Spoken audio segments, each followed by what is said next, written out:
Someone tells you they love you, and instead of feeling warmth, you feel panic. Your chest tightens. Your mind races for the exit. You smile and say thank you, but inside, a voice whispers, they don't really know you. If they did, they'd leave.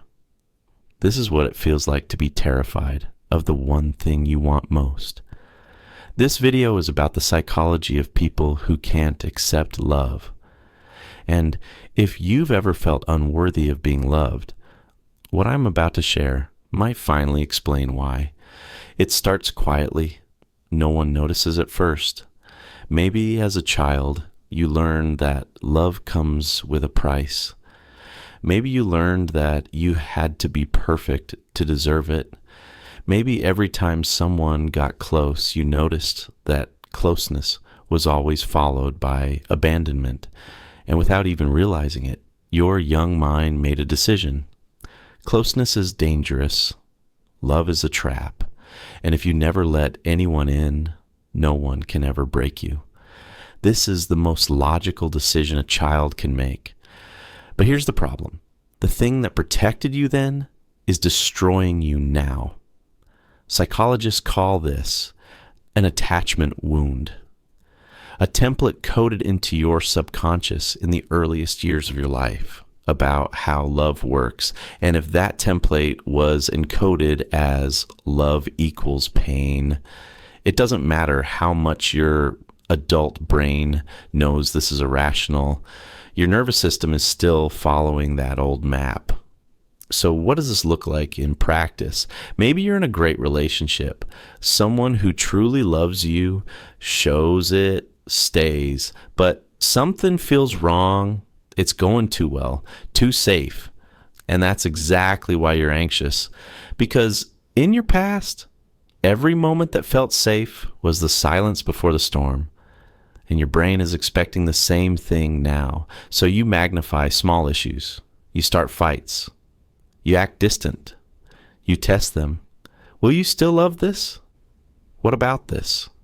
But what you're really asking is, how bad do I have to be before you leave? Because a part of you believes abandonment is inevitable. And if it's inevitable, you want to be in control. Before they leave, you push them away. Psychologists call this self-sabotage, but that term doesn't go deep enough because you're not sabotaging yourself. You're protecting yourself just with a defense mechanism that no longer serves you. John Bowlby, the founder of attachment theory, said, "The relationship we have with our first attachment figure shapes all of our relationships for the rest of our lives." And research supports this. Adults with avoidant attachment styles systematically distance themselves from love, feel uncomfortable with intimacy, and enter cycles of idealizing and then devaluing their partners. But this isn't limited to romantic relationships.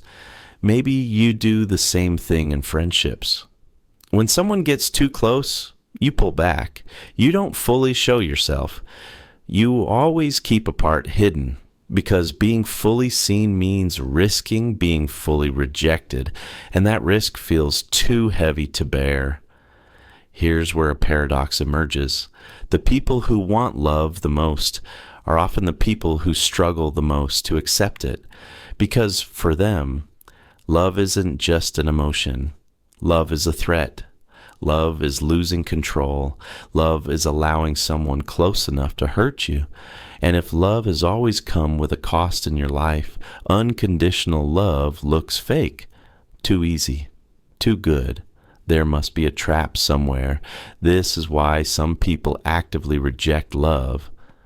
When they hear, "I love you," an alarm goes off inside. This can't be real, they think. Or even more painful, if you really knew me, you wouldn't love me. This thought comes from a core of unworthiness, a deep belief that most people aren't even aware of, but that affects every decision they make. I am not worthy of being loved. Where does this belief come from? mostly from childhood. Maybe your parents loved you but couldn't show it. Maybe criticism outweighed affection. Maybe they weren't emotionally present. Maybe they abandoned you physically or emotionally. And as a child, the only way to make sense of this was to blame yourself. They're not bad, I'm not enough is a safer explanation for a child. Because if the problem is you, maybe you can change. Maybe if you become good enough, you'll deserve love. But of course, this is an illusion. Because the problem was never you. The problem was how love was shown to you. And years later, as an adult, you're still carrying that child's beliefs. You still believe that love is a reward, that it must be earned, that it can be lost. And this belief makes it impossible for someone to love you unconditionally. Because unconditional love doesn't fit your worldview. Neuroscience supports this too. Our brains have reward and threat systems. In people who experience secure attachment, intimacy activates the reward system. But in people who experienced early trauma, the same intimacy triggers the threat system. So love literally feels like fear. The brain has coded love as danger. This is why when someone shows you their love, a run reflex kicks in. This isn't a conscious choice. It's your nervous system's automatic response. So how do you break this cycle? The first step is awareness, seeing what you're doing, noticing when you push love away, when you create distance, when you sabotage, observing these patterns without judgment. Because the moment you judge yourself, your defense mechanisms kick in, and the very thing you need to see becomes hidden. The second step is understanding the origin. Where do these patterns come from? What experiences taught you that love was unsafe? What childhood memories are shaping your current reactions? This is a painful process because looking at your childhood experiences through adult eyes often means seeing how wrong those moments were. And this grief is suppressed grief, a mourning you've been avoiding for years, but feeling this grief is the beginning of healing. The third step is relearning. Slowly teaching your nervous system what secure attachment feels like. This doesn't happen overnight. It happens in small steps, allowing someone to get close, saying thank you to a compliment instead of deflecting, asking for help, being vulnerable. And when the world doesn't collapse, giving your brain a new data point. Intimacy equals safety. Every safe experience weakens the power of old beliefs. Every moment you're accepted turns down the volume on that voice saying, I'm not worthy of love. The fourth step is working with your inner voice. We all have an inner critic. But in people who can't accept love, this voice is extraordinarily powerful. It diminishes every positive experience, questions every expression of love, constructs sentences that start with yes, but trying to silence this voice doesn't work. You need to dialogue with it. Is this thought serving me? Is this belief true, or is it a remnant from the past?